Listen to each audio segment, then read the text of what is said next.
Olá, audiência, tudo bem? Este é mais um programa Papo Reto, aqui no Estúdio 48 Podcast.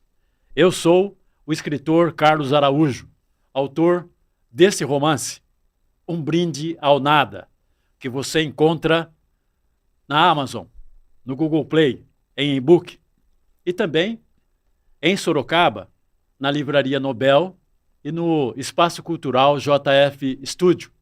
E também comigo no Instagram, @escritor Araújo, onde você pode fazer os seus pedidos. Hoje, aqui, eu começo por te desejar um Feliz Natal.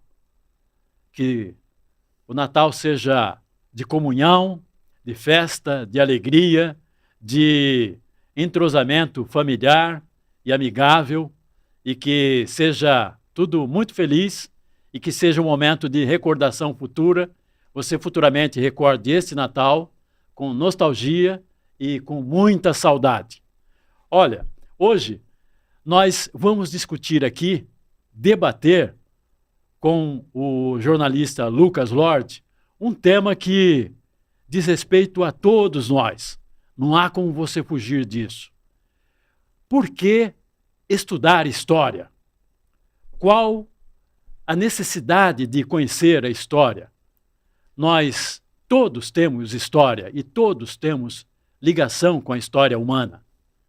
São as histórias individuais. Cada um tem a sua trajetória através dessa vida, o que constitui a sua história individual. Mas essa história, juntamente com as histórias de 10 mil, 1 milhão de pessoas, formam histórias coletivas que são mobilizadas por muitas ferramentas, muitos instrumentos. Infelizmente, entre os instrumentos positivos, que são a criatividade, a capacidade de invenção para superar obstáculos, para conquistar coisas positivas, infelizmente, os homens se desentendem e também usam o recurso da guerra para, na falta de diálogo, encontrar seus destinos. E é sobre isso que nós vamos começar conversando.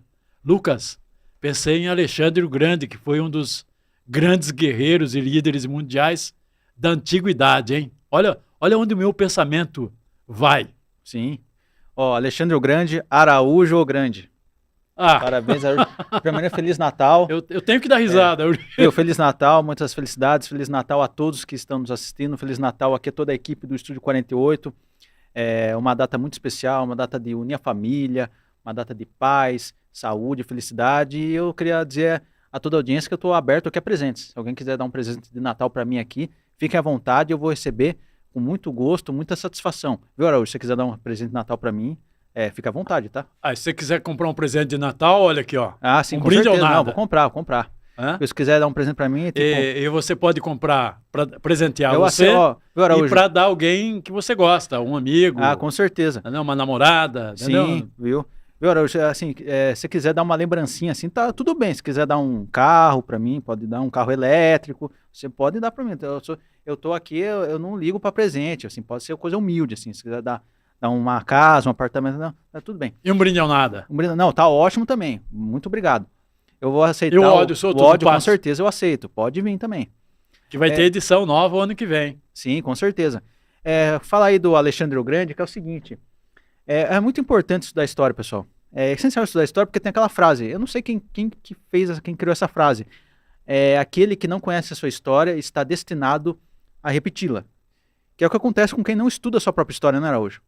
Você não estuda o que aconteceu no passado, porque o passado a turma fala assim, cara, uma vez, eu não vou falar o nome da pessoa aqui, a pessoa uma vez falou assim pra mim, a escola lá de uma conhecida dele, falou assim, na escola assim, tá estudando história, eu não sei pra que estudar história. Daí eu olhei pra pessoa assim, deu vontade de falar umas verdades pra ela, sabe? Pra que estudar história? É essencial estudar história. Porque se você não sabe sua própria história, como você vai construir o seu presente e o seu futuro? Se você não estuda a história, não estuda os erros que aconteceu, você está destinado a repeti-los. A história é muito importante. Quem não estuda história não constrói seu futuro, não constrói seu presente. Isso acontece em vários ramos. No ramo da guerra, por exemplo. Você acha que o Alexandre o Grande, antes de iniciar as conquistas dele, você não acha que ele não conhecia o passado da região? Eu conhecia tudo ali, entendeu? E mesmo assim, mesmo conhecendo a história e tendo cometido erros no passado, mesmo assim, muita gente, eu digo no sentido dos homens de poder, né? Sim. Que comandam aí as relações internacionais, as relações entre os poderes, muitos deles, mesmo cometendo erros no passado, insistem em repeti-los no presente e até no futuro também. Sim. Ou seja, não basta você conhecer o passado, você tem que aprender com eles também. As lições que eles ensinam, que as experiências passadas ensinam, para você não repetir os erros no presente e muito menos no futuro. Sim. E muita gente não aprende isso. Não aprende. Tanto é que continuam fazendo guerras. Olha, e histórias era uma das matérias, se não a matéria que eu mais gostava na escola. Eu tinha as exatas, que era o meu drama, minha tragédia, eu não gostava. Daí tinha biologia, geografia que eu gostava, português, mais ou menos. E tinha história. Cara, história é a matéria que eu mais gostava. Eu gostava de estudar o que tinha acontecido no passado, as lições do passado. Cara, eu gostava muito dessa matéria. E voltando no Alexandre o Grande, que é considerado um dos grandes conquistadores, talvez o grande conquistador do mundo antigo, foi uma pergunta para o senhor Araújo, ele morreu com 33 anos. Então, com 33 anos, ele tinha conquistado a Macedônia, os Balcãs, a Grécia, a Pérsia, Alexandria, norte da África, o Egito, e quase conquistou a Índia. E você, com a sua idade hoje? Eu que tenho quase o dobro da idade que ele viveu, né? Eu não conquistei nada. Viu, mas só que é o seguinte... E tenho sorte ainda de estar vivo, porque só que eu já sofri 2 assaltos, já escapei também de um acidente. Só que é o seguinte, tenho pessoal, sorte. é lógico que é uma brincadeira, assim, que na hora eu ia fazer a minha pergunta, e você, o que você conquistou? E você já passou da idade dele. Eu já passei da idade dele, que eu conquistei. Cara, eu não conquisto nem a feia da balada. Imagine conquistar o que o Alexandre o Grande conquistou. Só que é o seguinte, né, o Alexandre o Grande, assim, tem histórias assim que ele era, né, do outro lado, ele gostava ele jogava no outro time, né? Agora tem o seguinte, Lucas, também ele nasceu numa família rica também, né, ou abastada. Que o negócio da meritocracia já não existia desde essa época, entendeu? Que nem o Alexandre o Grande era herdeiro do rei da Macedônia. Então o rei da Macedônia ele já herdou a Macedônia inteira. É lógico, assim... Respondendo a sua pergunta aí, eu nasci, meu pai era pedreiro, minha mãe empregada doméstica. Então, que chances, assim, uma família humilde tem? Você nasce numa família humilde e suas chances são zero, quase zero. Ao ponto de eu dizer hoje, com a minha vida vivida, a travessia feita até aqui, que a educação me salvou. A educação me salvou. Não, com certeza. Eu estou aqui por conta da educação. Foi uma vontade minha, eu sempre adorei estudar. E depois veio a literatura na minha vida, a paixão pela ficção, pela leitura, pela escrita. Então, a literatura também me salvou. Entendeu? Sim, com certeza. Você tendo uma origem humilde, você tem muito pouca chance nessa vida. Sim. Tá? Então, se eu tivesse, quem sabe, nascido numa família rica, mas como a história não pode ser avaliada a partir do ser, ela e não seria. Ela ou seja, é aquele presente, as coisas, a vida como ela é, e não como seria ou você gostaria de ser. Então, as suas chances a partir de uma família muito humilde, que era o meu caso, nessa comparação, nessa brincadeira, né, que a gente está colocando aí de comparar com o Alexandre, a possibilidade é muito menor, quase inexistente. Sim. E muito se estuda assim, o que teria acontecido se o Alexandre o Grande tivesse vivido mais, tivesse vivido até, sei lá, 50 anos. Porque ele morreu muito jovem. Então, 33 anos. 33 anos, então ele já tinha conquistado tudo aquilo. Dizem que se ele tivesse vivido mais tempo, toda a história da Europa teria sido diferente. Talvez ele tivesse conquistado, todo o norte da África, conquistado a Itália, talvez não tivesse existido o Império Romano. Então, mudou. Tem aquele negócio em si, né? Em si, mas em si é complicado, né? E se ele tivesse vivido mais tempo, a história teria sido diferente. Mas o que ele fez, o que ele conquistou, realmente é lógico que assim, ele nasceu já herdeiro de um rei. Beleza, mas isso não tira o mérito do que ele fez depois, né? Das estratégias de guerra que ele instaurou, das conquistas que ele fez, do grande guerreiro que ele era. Então ele foi um dos grandes, realmente, dos grandes generais, assim. Sabe por que eu lembrei, começando por Alexandre o Grande, uma coisa que você falou assim, se ele tivesse vivido mais, possivelmente a história futura após ele teria sido diferente. Uhum. Justamente por isso. A gente tem que estudar história antiga também. Tem. Por que saber, por que estudar Alexandre o Grande? Por que estudar o Império Romano? Por que estudar a Grécia Antiga? Porque a raiz, a origem do que somos está naquela época. Sim, com certeza.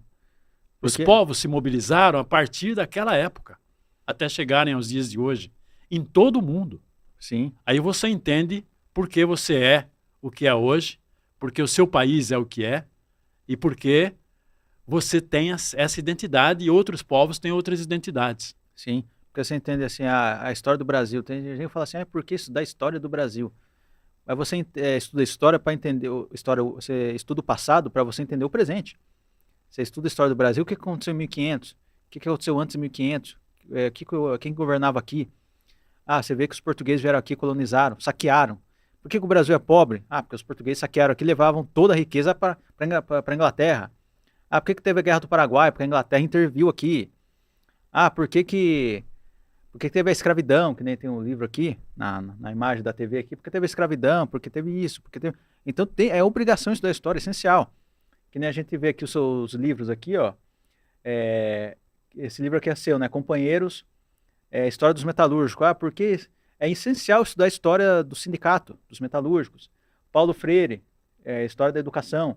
Linha de Frente, porque como que o Sindicato dos Rodoviários conquistou os direitos aos trabalhadores e como que os trabalhadores do transporte têm os direitos que tem hoje, como que surgiu. Tá tudo aqui no livro, a origem, tá todas as lutas. Entendeu? Todos os trabalhadores, é essencial saber toda a história do sindicato, toda a história de luta. Porque hoje eu tenho isso, tenho esse benefício, tenho cesta básica, tenho o maior salário do Brasil, tenho o PLR, tenho férias, por que tenho isso? Tá tudo aqui no livro, para você estudar história, porque tudo tem uma origem, tudo tem um processo. E que mostra que nada cai do céu, toda conquista requer, no caso aí de uma categoria profissional, lutas e união e mobilização da categoria e organização. Sim, tem um livro aqui, Escravidão. Por que no Brasil teve mais 300 anos de escravidão? Por que o Brasil foi um dos últimos países a abolir escravidão? É o último do Ocidente. Do Ocidente a abolir a escravidão. Está tudo aqui no livro. Por que o Brasil hoje tem favelas? Por que em vez de dar terras para os negros, deu terra para os italianos? Está tudo aqui no livro. Você vai saber o porquê. Por que eu sou... A história é o seguinte, você tem que estudar a história para entender o porquê que eu sou assim. Pronto. Assim como, seguindo ali os livros, o Batismo de Sangue. Que conta a história da ditadura. Da ditadura. Por que aconteceu? Tem lá a Utopia Autoritária Brasileira, que é a história da ditadura também, né? História dos golpes. Mostra como a República nasceu com um golpe militar e que tem na sua identidade uma sucessão de vários golpes. Pelo que eu lembro ali, 15 golpes e conspirações. E esse livro do Carlos Fico conta em detalhes, resgatando a história do Brasil, desde antes, inclusive, da proclamação da República, ali nos fins da monarquia, do tempo de Dom Pedro II, ele conta a história de todos os golpes. Então você tem uma compreensão da história do Brasil com a utopia autoritária brasileira muito profunda. Você associa essa compreensão com a escravidão do Laurentino Gomes, é uma trilogia, que só tem um livro, tem o volumes 1, 2 e 3. Esse é o volume 3, né? Associando lá com o livro... Não, esse é o volume 2. Volume 2? Associando lá com o livro do Frei Beto, que conta a história do Frei Tito também, e do do Carlos Marighella, associando com companheiros, com Linha de Frente e Paulo Freire, aqui você tem um painel da história de Sorocaba e região, de São Paulo e do Brasil, que é também uma história do mundo, né, do nosso mundo, muito ampla, muito amplificada. Então, você precisa conhecer isso, você precisa ler, você precisa pesquisar. Sim, que nem você chega assim na Praça do Canhão aqui em Sorocaba, porque tem um canhão lá. Então, você vai lá ver a história, porque estava esperando invasão lá das tropas paulistas, né? Paulistas. Sorocaba, e colocaram aquele canhão esperando para atacar, entendeu? Tem toda esse estudo, essa história que é importante saber. Porque tem a ponte principal aqui, a ponte da Rua 15, que é a ponte Francisco Delosso.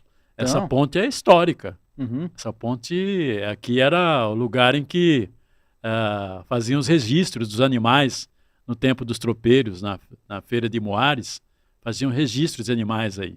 Sim. E, inclusive, quando Portugal teve um terremoto, não lembro o ano, era 1800 e depois dos anos 50, não sei se era 1875, se arrecadou imposto aqui para ajudar a reconstruir Lisboa, que foi destruída por um terremoto. Sim.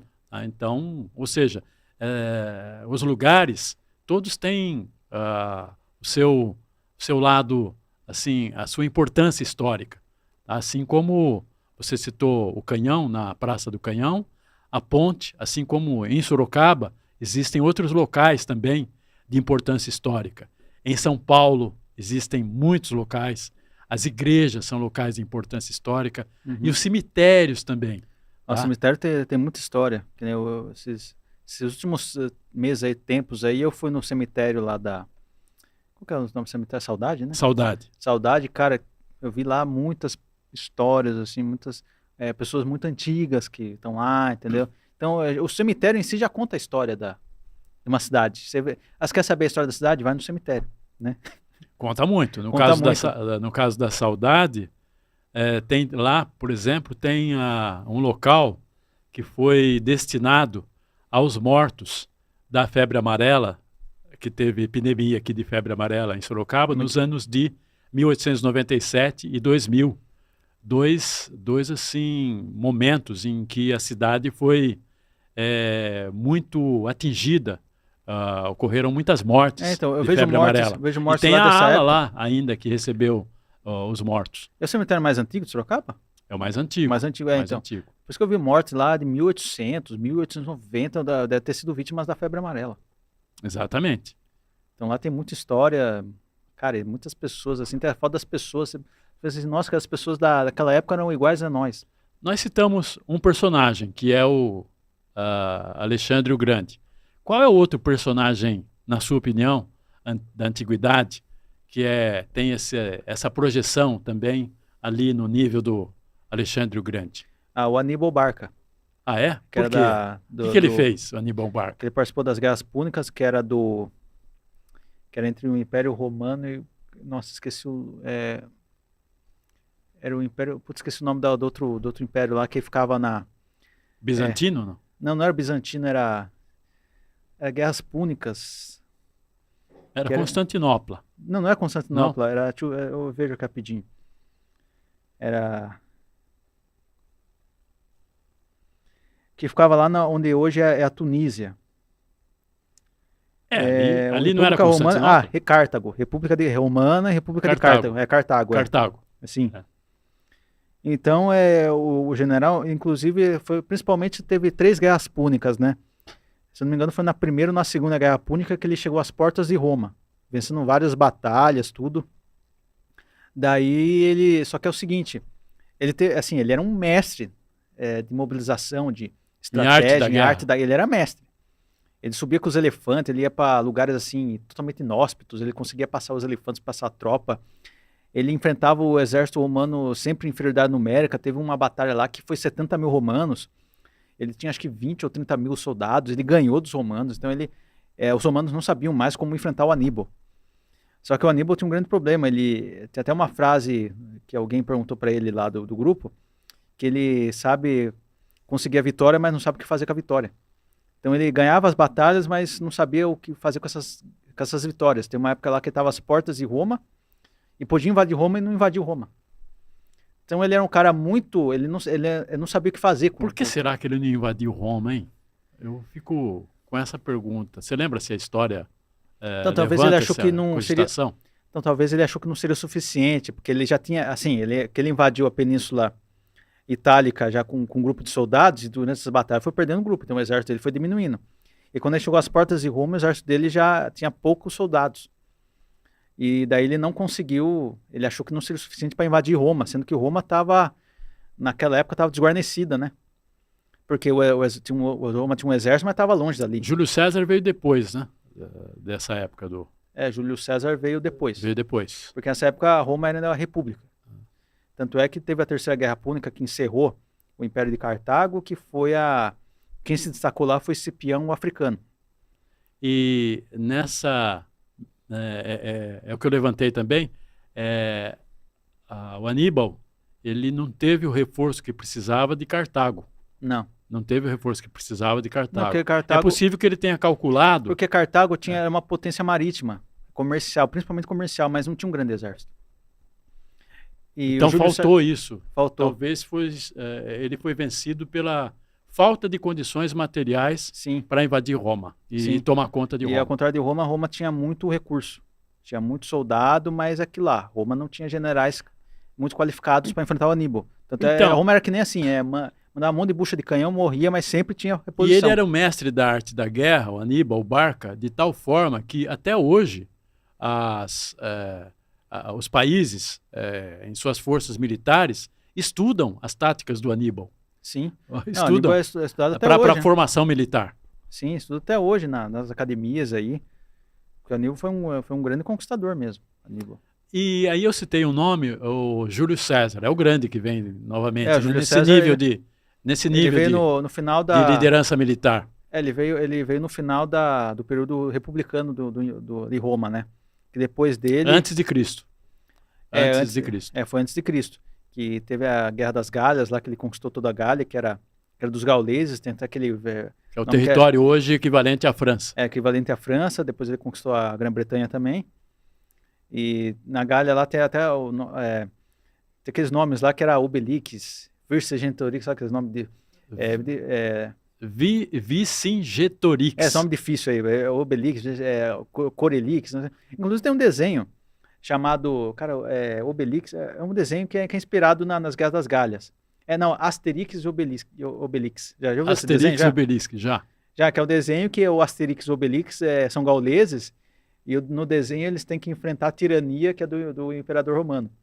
Então, assim, eu nunca assisti o desenho. Assim, eu sei que é desenho antigo, mas nunca cheguei a assistir. Assim, teve uma guerra incrível entre o líder lá dos Asterix, eu não lembro o nome dele. Vercingetorix? Vercingetorix. Que ele invadiu... Esse era o líder. Era o líder. O Vercingetorix. Naquela época. Então, ele foi cercado pelo Júlio César e ele construiu valas, né? Na verdade, valas. A cidade do Gauleses 1, 2, 3. Como é que foi isso? Na verdade, a cidade dos Gauleses tinha um muro assim que o Vercingetorix usava para defesa. E daí o Júlio César chegou, ele fez outro muro em volta do muro para impedir duplicar a dificuldade, duplicar a defesa. Para impedir que os gauleses recebessem, como fala, abastecimento, receber suprimentos. Então ele fez um muro em cima, ele fez um cerco em cima do cerco. Cerco. Mas esse segundo muro foi feito por quem? Pelo Júlio César? Pelo Júlio César. Tinha a cidade e tinha um muro. O Júlio César fez outro muro em volta do muro. Ou seja, foi como usar a defesa, dobrando a defesa contra o inimigo. Foi mais ou menos assim. Incrível isso, hein? E o Júlio César também... Isso é assim, do ponto de vista, vamos dizer, do óbvio, do lógico, isso contraria a lógica da tática militar. Né? Uhum. E o Júlio César também... Isso é inovador também. Sim. E por falar em história, outra coisa que inovou também, Júlio César, além das Guerras das Galhas, ele inovou que ele foi o primeiro general da história, primeiro militar da história a escrever suas memórias. Júlio César? Foi o primeiro a escrever, ele escreveu as memórias da Guerra das Galhas. Que assim, memória, assim, ele escrevia o dia a dia, como que era soldados, como que eram as Espécie batalhas. de diário. Diário. Ele foi o primeiro militar a escrever um diário sobre a guerra. Então isso foi ele que iniciou. Então todos esses diários que tem esses relatos de guerra foi o Júlio César que iniciou com os relatos da Gália. E daí depois que terminou a campanha da Gália, daí teve uma guerra civil em Roma, né? Entre o Pompeu e os outra turma lá, que a guerra civil em Roma era tipo um caldeirão, né? Só tinha revoltas. Só tinha revoltas. Só tinha revolta.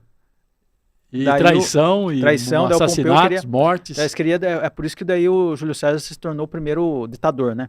Porque eles queriam derrubar ele foi lá, dominou a revolta. Inclusive, tem uma frase que eu tenho tatuado aqui em mim, que é a sorte lançada, que foi dita por Júlio César. Que quando ele estava voltando da Guerra das Galhas, ia atravessar o rio Rubicão, né? E daí um dos soldados dele perguntou assim para ele, viu, mas você vai voltar para Roma? Porque se você voltar para Roma, o Pompeu quer a sua cabeça lá. Daí o Júlio César falou essa frase, a sorte está lançada. Então daí ele voltou lá pro rio, daí dominou. Seja o que Deus quiser, seja o que Deus quiser. Então eu tatuei essa frase em mim que eu achei muito emblemática. Essa história do Rubicão aí inspirou um conto famoso do brasileiro José Cândido de Carvalho, que chama Por que Lulu Bergantin não atravessou o Rubicão? Acho que foi inspirado no Júlio César, né? Também. Ele conta uma outra história, mas o título foi inspirado nesse episódio aí. Sim. E por falar história, assim, você acha que o histórico, vamos supor, tem um histórico de derrotas, por exemplo. Você acha que esse histórico de derrotas deve ser levado ao presente? Por exemplo, tem um lugar lá, pegar, por exemplo, as guerras napoleônicas, por exemplo. Que nem quando teve a Segunda Guerra Mundial e as guerras napoleônicas. A Segunda Guerra Mundial teve a invasão lá da União Soviética, e eles sabiam que quando chegasse, eles tinham conhecimento que nas guerras napoleônicas, quando Napoleão invadiu a Rússia, quando chegou o inverno, acabou para o Napoleão. Chegou o inverno, acabou. E eles sabiam disso, a Alemanha sabia disso, e mesmo assim se aventurou na Rússia. Você acredita que, sabendo desse revés do passado, você acha que você não deve repetir isso, aquele revés que aconteceu no passado, você acha que não deve repetir no presente? Você me viu falando há pouco que o passado ensina lições que nem sempre são respeitadas no futuro. Uhum. Vamos tomar o presente. Nem sempre são respeitadas nesse presente. Aquele erro cometido por Napoleão foi repetido por Hitler mais de 100 anos depois. Uhum. E agora querem repetir de novo. Agora tem a intenção de repetir de novo. Existe um projeto plano da União Europeia de ainda se interessar no sentido da ambição por invadir a Rússia. Se isso acontecer, vai ser outro erro terrível. Vai ser o terceiro grande erro. Eles não aprendem com a história. Não aprender com a história, exatamente. Que o tamanho da Rússia, que o inverno, não é só o inverno, é o poder de resistência do povo russo é milenar. Então, se eles tentarem alguma coisa lá, eles vão se dar muito mal. Eles não aprenderam isso. Hoje, eles tentam fazer essa justificativa afirmando que estão com medo de a Rússia invadir a Europa. Não. Tradicionalmente, quem sempre teve essa intenção, historicamente, quem sempre teve essa intenção, se você for estudar a história da Rússia, você vai ver isso, quem sempre teve essa intenção foi a Europa.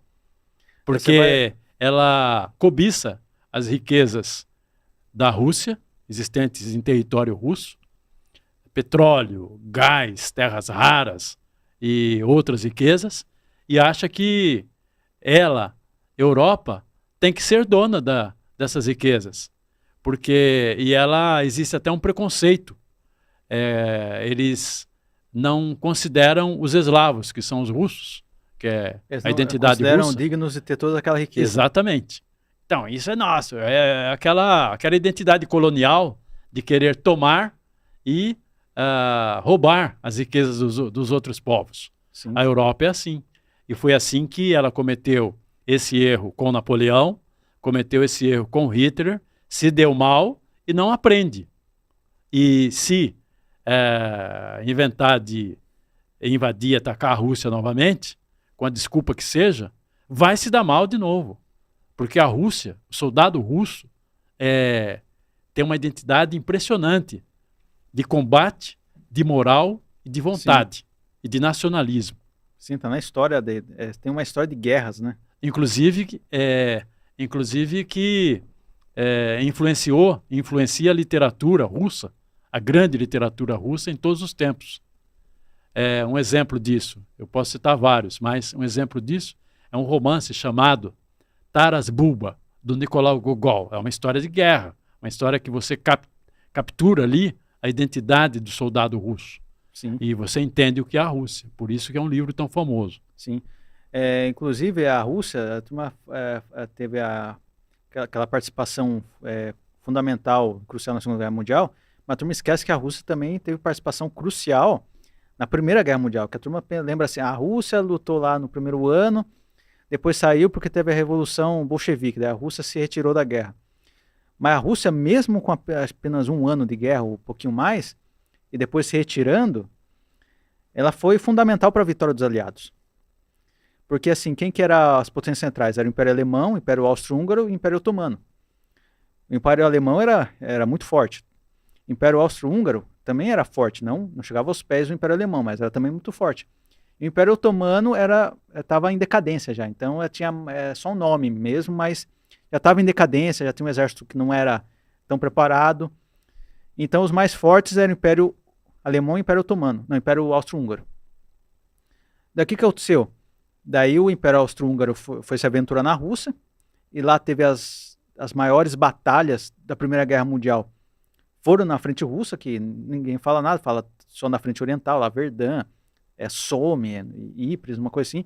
Mas teve uma batalha lá ofensiva de Brusilov, no Império, na frente oriental lá da Primeira Guerra Mundial, que se ceifou, assim, foi a batalha que teve mais número de mortes. Só que a mídia não mostra, né?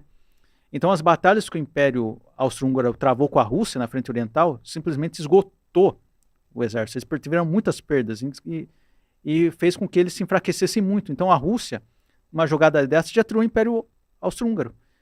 Então o que acabou restando? Só restou o Império Alemão. Ou seja, o Império Alemão, daí tinha a Austro-Húngaro que já estava tudo arrebentada por causa da Rússia, que é a Rússia que tirou o Império Austro-Húngaro, e tinha o Otomano em decadência. Então, nessa guerra só tinha o Império Alemão assim, de pé no final. E os aliados tinha Estados Unidos, Grã-Bretanha, Itália, tinha França, entendeu? Então tem que lembrar essa participação fundamental da Rússia também, que ninguém lembra. Tu acha que porque participou um pouco e se retirou. Não, o tempo que ela foi participando lá foi fundamental para o desfecho da guerra.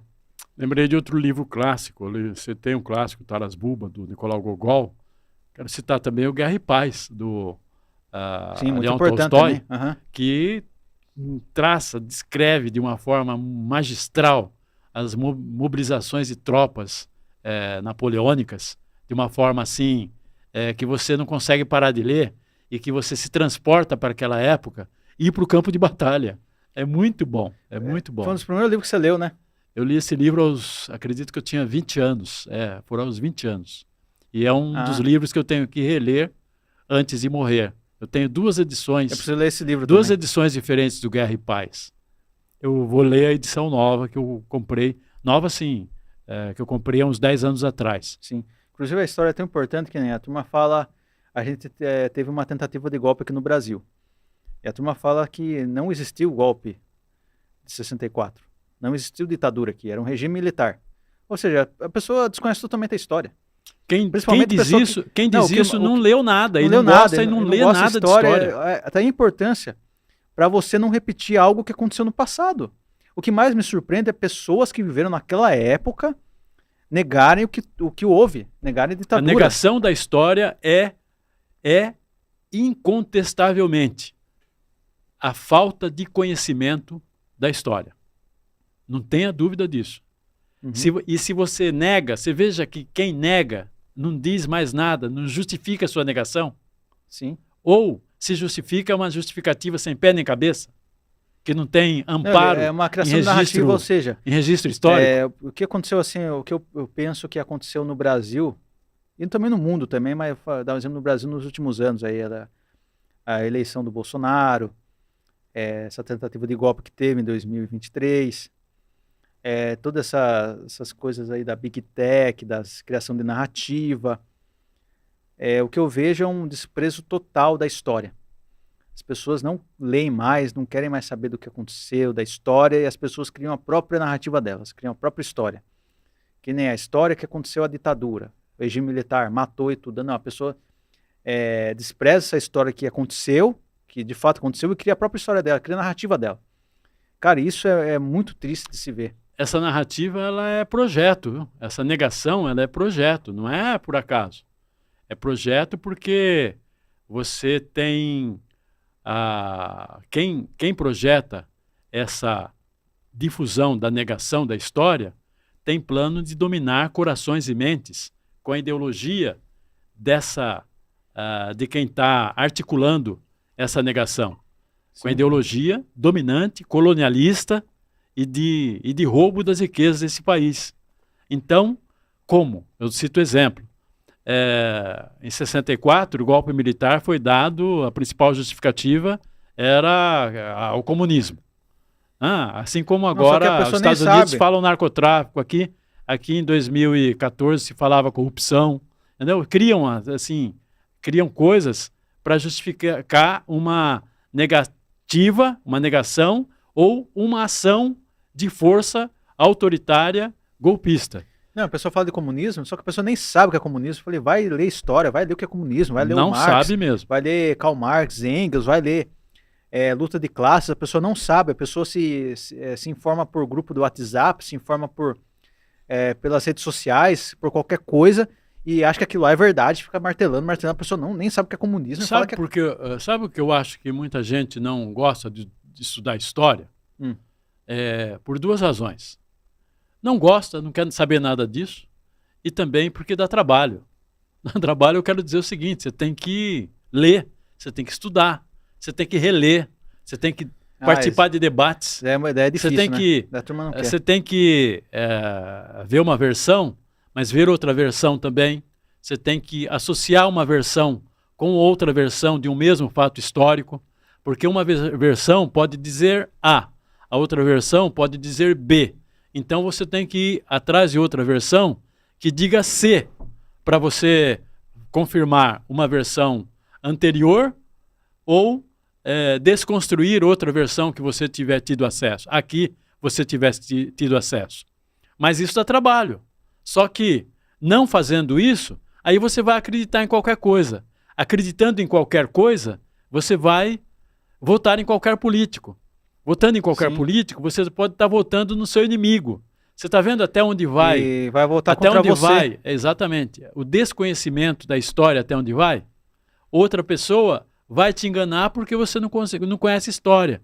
E não conhece os caminhos que podem levar você, pelo conhecimento da história, a identificar quem é o político que te representa realmente. Sim. E daí você não conhecendo a história, você acaba tendo uma visão muito, muito, muito superficial das coisas. Pega, por exemplo, a guerra da Ucrânia. A pessoa que não entende história, não leu história, não sabe nada, vai achar, a Rússia malvada invadiu a Ucrânia que não fez nada. Entendeu? A pessoa tem essa visão superficial. Mas não sabe que no passado toda a Ucrânia era russa, que teve a invasão de Napoleão, que daí no final da União Soviética a Rússia se desfragmentou, a Rússia foi enfraquecida, os Estados Unidos foi lá e criou a Ucrânia com a intenção de no futuro ter uma invasão da Rússia, que a Ucrânia queria entrar para a OTAN, para daí os Estados Unidos chegar lá, enviar tropas na fronteira e ameaçar a Rússia, cercando a Rússia. Ninguém sabe o contexto, ninguém sabe a história. A turma tem uma visão muito superficial, que nem aconteceu com Gaza também. E que estão cercando o projeto, era projeto estadunidense, cercar a Rússia para isso facilitar uma provável invasão da Rússia e uma desintegração. Existiu o projeto ninguém sabe. De dividir para reinar, dividir a Rússia em três regiões. A região europeia, a região da Sibéria e a região ali do Cáucaso, da parte sul da Rússia. Então, dividir para reinar dominando colonizando e tomando as riquezas da Rússia. Sim. Que nem Gaza. A turma fala assim, porque em 23 lá, o Hamas atacou primeiro na onde? Daí a turma não sabe da história, né? A turma acha que começou em 23, não começou em 23, começou no século XIX, com o projeto sionista. Começou com o Nakba, em 47, entendeu? E todos esses anos, cerco do sionismo, ataque do sionismo, mas ninguém quer saber de história, tem que ler história. Como, só complementando, no caso da Rússia, quando acabou a União Soviética, em 91, a ideia era também acabar o Pacto de Varsóvia, que era a união militar dos países soviéticos, das repúblicas soviéticas, da época da União Soviética, acabar o Pacto de Varsóvia, que acabou, e também acabar a OTAN, que continuou, e ao contrário, continuou se expandindo, arregimentando as antigas repúblicas soviéticas para si, e ampliou era um pouco mais de 10 países, a OTAN, e hoje está mais de 30 países, cercando a Rússia. Aí vai para a Ucrânia. O que a Ucrânia, a Rússia avisou em 2007? Não façam isso. E tentou várias vezes avisando. Não coloquem, não façam da Ucrânia um satélite de bases do Império do Norte, porque isso ameaça a Rússia. Claro, a ideia é colocar bases estadunidenses na Ucrânia. Não façam isso. Ninguém ouviu, aí a Rússia teve que tomar uma atitude que é uma atitude de defesa. Então, uma ação preventiva. Tanto é que, da mesma forma, quando, no início da década de 60, os Estados Unidos descobriram por uma imagem de satélite que havia equipamentos soviéticos mísseis em Cuba, ele reagiu, e o Brasil reagiu contra, e o mundo quase teve uma guerra nuclear naquela época. Acho engraçado. Que acabaria... Então, se os Estados Unidos não admitem, porque não admitem mísseis, não admitiram naquela época, acho que foi 62, né? 62, sim. Em outubro de 62. Se os Estados Unidos, naquela época, não admitiram mísseis vizinhos dele, né, em Cuba, por que a Rússia teria que admitir mísseis, bases dos Estados Unidos no vizinho dela, que é a Ucrânia? Entendeu? Sim. É engraçado, né? É uma coisa colocar mísseis no Canadá e no México. Você acha que os Estados Unidos ia deixar? Bases russas no México, bases russas e mísseis russos de chineses no Canadá, ou em Cuba, ou em qualquer outro lugar perto. Os Estados Unidos jamais ia deixar. Agora a Rússia pode. Não, e aí o mundo, e voltando a falar, a mídia trata isso como de forma parcial, favorável aos Estados Unidos, né? O que aconteceu... a mídia comprada, o que aconteceu na Rússia, eles chamam bem, destacam invasão. Na verdade, foi uma atitude de defesa. Uma atitude de defesa, não há dúvida. Não há como negar isso. A gente estava falando de negação da história, não há como negar isso. Mas quem Estados Unidos pensa que ele invade todo mundo desde 45? Invade todo mundo, financia golpe, guerras em todo mundo? Todo mundo. Ele vai lá, financia o genocídio em Gaza, vai lá, financia a Ucrânia lá, agora quer invadir Venezuela, depois invade o Iraque, invade o Afeganistão. Os Estados Unidos não tem moral para falar que moral que os Estados Unidos têm? Para falar em justiça, em democracia, em seguir tratados internacionais que os próprios Estados Unidos não desrespeitam e rompem com todos. Sim. E agora também não é só história de guerras também, né? Tem história de qualquer coisa, assim. Tem aquela casa lá, eu vi histórias e que ela é mal assombrada. Você acha que eu vou lá? Eu não vou, entendeu? Se tem uma casa assim que tem histórias de ser mal assombrado, eu não vou, não entro, entendeu? Então não é só história da humanidade, todo tipo de história. Conhecer a história do lugar, tem aquele bairro que tem uma história que tem muito assalto lá. Eu evito aquele bairro, entendeu? Então é nesse sentido também, né? Pode ser usado só voltando sentido. Uma coisa, uma curiosidade. Nós falamos de 3 generais grandes da antiguidade, né? E quais são os generais dos últimos séculos que mais você admira? Da Segunda Guerra Mundial, eu admiro muito o Zhukov. Para mim foi o melhor general, não só da Segunda Guerra Mundial, mas um dos maiores generais que já existiu. Por quê? Qual foi a participação do Zhukov assim nas batalhas, nas grandes batalhas? Onde ele estava presente nas grandes batalhas da Segunda Guerra? Ele simplesmente estava presente em toda a frente oriental. Assim, ele esteve nas principais batalhas que teve na frente russa, ele esteve presente em Stalingrado, em Leningrado, em Kursk, em Kharkov, em Moscou. Ele era tipo um gerenciador geral. Tô com um problema aqui em Leningrado. Leningrado também, né? Leningrado também. Tipo lá. assim, tô com problema em Leningrado. Ele estava lá em Moscou, em Leningrado. Tô com problema aqui em Kharkov. Leningrado, só para lembrar a nossa audiência, é a atual São Petersburgo. É, né? que foi o maior cerco da história de uma cidade. Daí teve Stalingrado. Ele que teve o plano lá de cercar o 6º Exército Alemão. Foi o plano dele. Batalha de Kursk, ele teve lá ativamente. Depois teve a batalha de liberação de Varsóvia, estava lá. O ataque direto a Berlim, estava lá. Ou seja, nas grandes batalhas, porque ele, assim, ele era o grande general, ele é tipo o cara que salvava o Stalin, entendeu? Tinha algum problema, chama o Zhukov. Então tinha problema em Stalingrado, chamava o Zhukov. Tinha um problema na coisa, chamava o Zhukov. Então ele estava em todas as frentes. E ele foi um grande general, um dos maiores. Ele hoje é um herói russo, né? Tido como uma categoria de um herói russo, né? Tem com status certeza. dele. Só que não tem reconhecimento. Ele não teve reconhecimento nem lá na própria Rússia, União Soviética. Tanto é que, assim, quando no final da guerra, o Stalin viu que ele estava ficando muito famoso, que poderia superar ele de popularidade, e o Stalin foi lá e demitiu ele. Que louco, não? E daí demitiu ele. São as contradições históricas. As contradições, daí demitiu. Daí teve o Khrushchev. Ele foi readmitido, mas daí o Khrushchev parece que ficou com medo também dele vazar alguma coisa, demitiu ele também. O Khrushchev demitiu ele. Daí o que aconteceu? O Zhukov tava puto, né? Pô, eu salvei esse país, fui demitido, fui jogado para escanteio. Daí o que ele fez? O que uma pessoa, quando tá na pior, quando tá em frangalhos, faz? Vai lá e escreve um livro. Ele escreveu um livro. Daí escreveu as memórias dele. Memórias de Zhukov. Memórias de Zhukov, daí escreveu. Olha, e tem um outro que você admira também. Corrigindo aqui, ó, quando eu falo assim, como a pessoa tá mal, em frangalhos, não estou dizendo que é todas, estou dizendo que muitas pessoas, quando estão tristes, uma situação ruim, uma situação difícil, elas vão lá e escrevem livro para... O Araújo sabe aqui, né, Araújo? A pessoa está numa situação difícil, ela escreve o livro para se libertar, para se amenizar de uma dor, né? Não estou falando que todas as pessoas que passam isso vão escrever o livro. Não, estou falando que tem pessoas que quando estão passando uma situação difícil, vê na escrita uma forma de exorcizar as dores, nesse sentido. Tipo eu, assim. Tipo você, Araújo. Para exorcizar as dores, eu escrevi 2 livros. Sim, e valeu a pena? Valeu, claro, porque, como eu diria, ao menos eu exorcizei a dor e sobrevivi a elas. Sim. Com a ajuda da escrita. Sim. Por isso que eu digo que a literatura me salvou, inclusive nesse sentido. Agora, voltando à questão dos generais,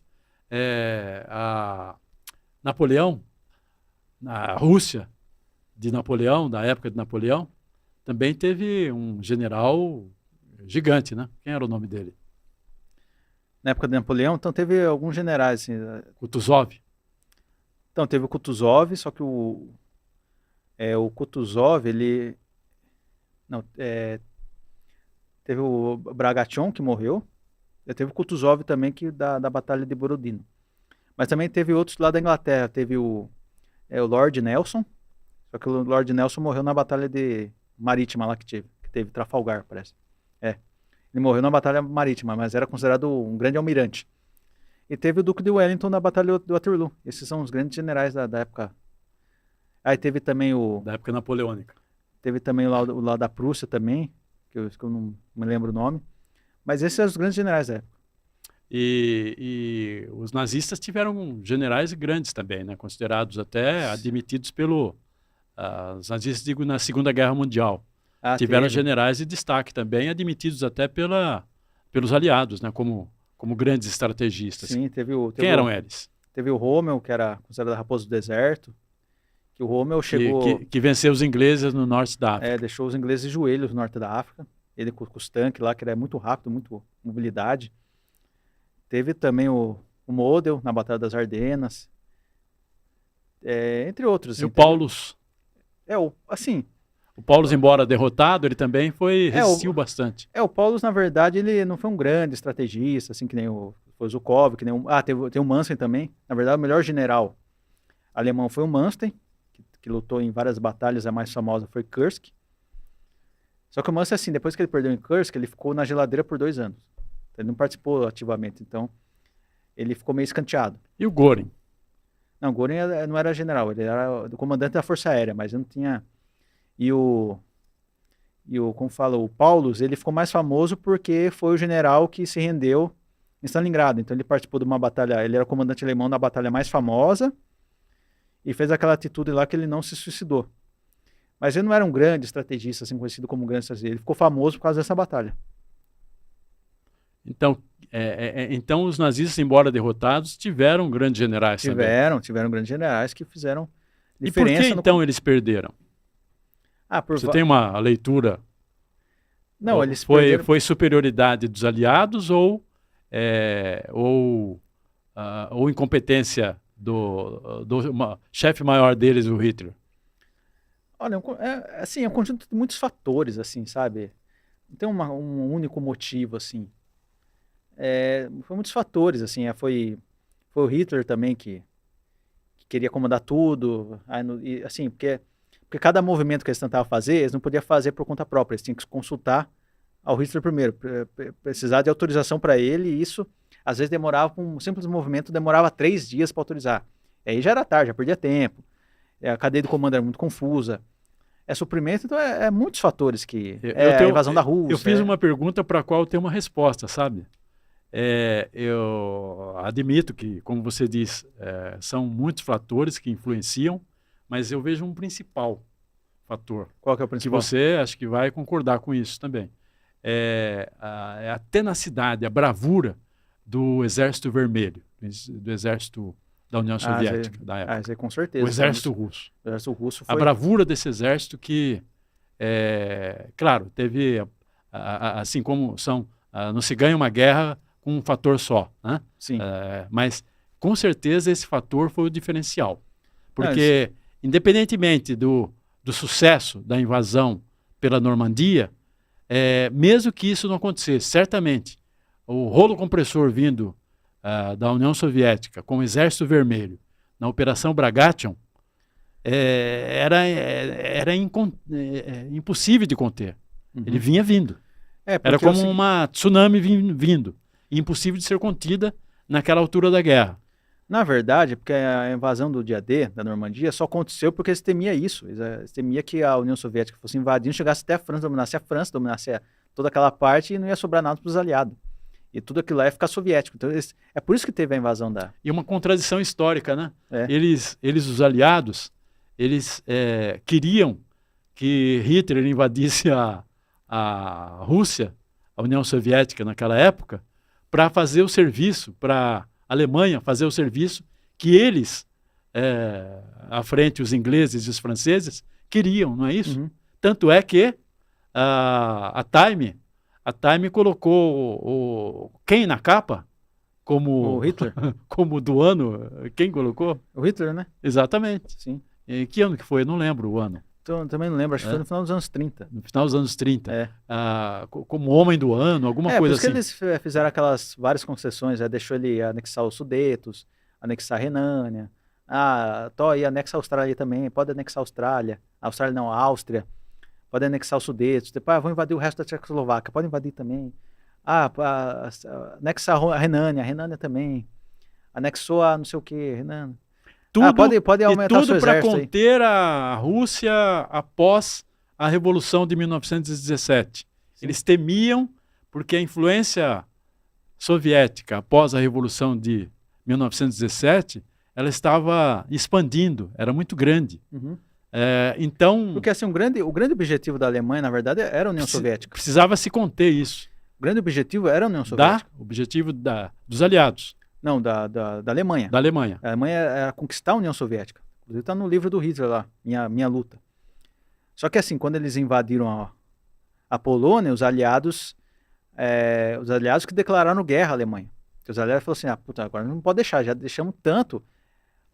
Aquilo lá, anexou os Sudetos, pode anexar, anexou a Áustria, anexou... Ó, mas só isso, viu? Não anexa mais nada. Só isso, não anexa mais nada. Daí chegou na Polônia, não podia mais deixar, né? Ah, não, pera, não, calma, não pode.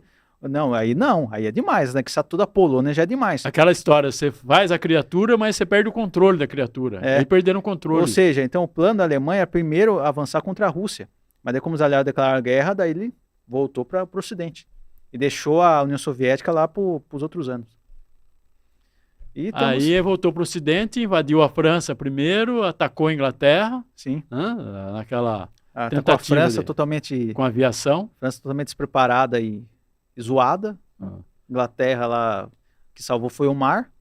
Não existe uma impressão de que as guerras que a gente vive hoje no mundo são uma continuação das guerras napoleônicas? Existe muita teoria que mostra isso. Tem teoria que coloca como marco a Guerra Franco-Prussiana de 1871.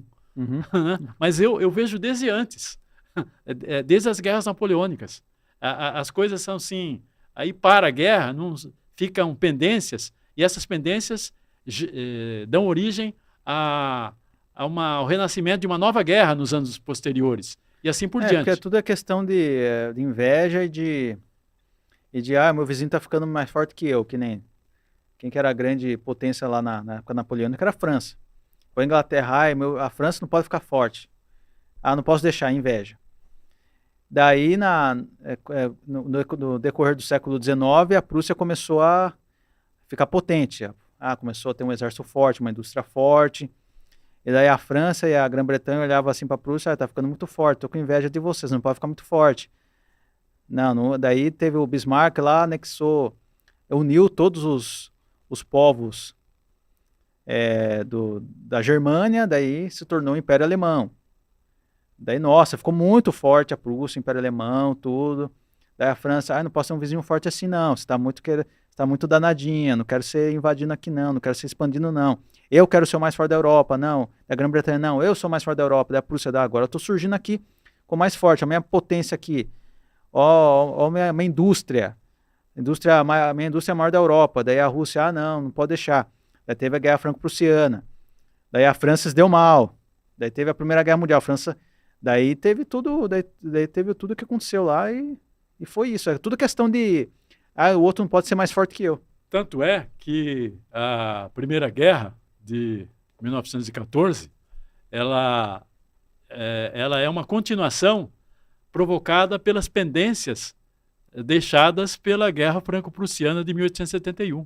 Sim, porque quando acabou a Guerra Franco-Prussiana, acabou com uma guerra, voltar a ter uma guerra ali, assim, a paz ali estava com os dias contados. Era óbvio que ia ter outra guerra ali, entendeu? Só que daí essa guerra se tornou mundial, né? Voltando, trazendo isso para o presente, um possível cessar-fogo ou paralisação, fim da guerra da Ucrânia, pode deixar pendências também que podem explodir mais tarde. Inclusive pode se tornar a Terceira Guerra Mundial. Que existe previsão de invasão da Europa à Rússia. Existem planos de até 2030. Sim. E existem planos, projeções de que isso pode acontecer muito antes. E que, se isso acontecer, é o fim do mundo. Sim, com certeza. Tá? Porque aí envolve os Estados Unidos. Esperando que não aconteça, né? Viu? E o Brasil, como é que é? A última pergunta. E aí o Brasil, como é que fica nisso tudo? O Brasil no meio de tudo isso. O Brasil tem aprendido com essas lições ou não? Cara, assim, a lição de guerra, você tá falando? Exatamente. O Brasil está muito longe. O Brasil precisa mudar a mentalidade, assim, dele. Porque ele é um país, é uma potência regional. Então o Brasil tem que se portar como potência. Porque o Brasil assim, é uma potência comercial também. E o Brasil tem que ter uma mentalidade de ser uma potência militar também. Porque hoje, um país só é soberano se tiver uma potência militar. Se tiver bomba nuclear, se tiver mísseis, se tiver equipamento para proteger, se tiver marinha, drones. Sistema assim, tecnológico para organizar tudo isso. Assim, o Brasil, tipo, a economia dele, beleza. Ele olha muito a economia, olha muito a exportação, relações diplomáticas. Mas a parte militar ele deixa muito para escanteio. A parte militar é tão essencial quanto, se não a parte mais essencial. Porque você vê a Coreia do Norte, por exemplo, por que não ataca a Coreia do Norte? Porque tem uma bomba atômica ali, porque tem mísseis ali, porque é um país militarizado. Para complementar, do ponto de vista da informação, nós citamos até grandes generais, até a Kutuzov, o Zhukov, mais contemporâneos. Existiam também outros grandes generais, né? Existiram também outros grandes generais após o Júlio César. Eu lembro de um chamado Saladino, existe o Gengis Khan. Você lembra de mais algum outro nome? Então, teve o Carlos Magno, Carlos seu Magno, xará, o grande general também. Teve o... assim, que na época medieval, que era... Assim, a época medieval... teve a... Assim, não foi generais, assim, de grandes... E da Guerra dos 100 Anos? Existe uma figura muito importante daquela guerra, teve a Joana d'Arc. A Joana d'Arc, Joana d'Arc, que morreu muito jovem também. Morreu com 19, cara, se não me engano, a 19, África 20 também, anos. A África também teve guerreiros. A Joana d'Arc, inclusive, eu falava, Joana d'Arc, inclusive, é a verdadeira feminista. Exatamente. Um exemplo de feminismo é a Joana d'Arc, porque você vê o feminismo hoje... Verdadeiro exemplo de empoderamento na verdade, da mulher. Ó, pessoal, isso é para as feministas, para as empoderadas que querem, para as mulheres que querem ter o seu lugar. Se espelhem muito na Joana d'Arc, porque essa sim foi uma empoderada. Essa chegou ali, uma simples plebeia, juntou armas para enfrentar os britânicos e ajudar o rei francês na guerra com o reino da Inglaterra. E vale lembrar... Inclusive, ela foi responsável por levar o moral da França, e ela venceu uma batalha muito importante, que é a Batalha de Orleans. Então, ela foi fundamental para levar o moral, uma mulher, hein? Então, essa é a verdadeira empoderada, Joana d'Arc. E vale lembrar também que a África teve grandes líderes guerreiros, inclusive mulheres. Mas essa é uma outra história. Vamos deixar para outra história. Já estouramos o tempo aqui. Já estouramos o tempo. E, Lucas, suas despedidas, por favor.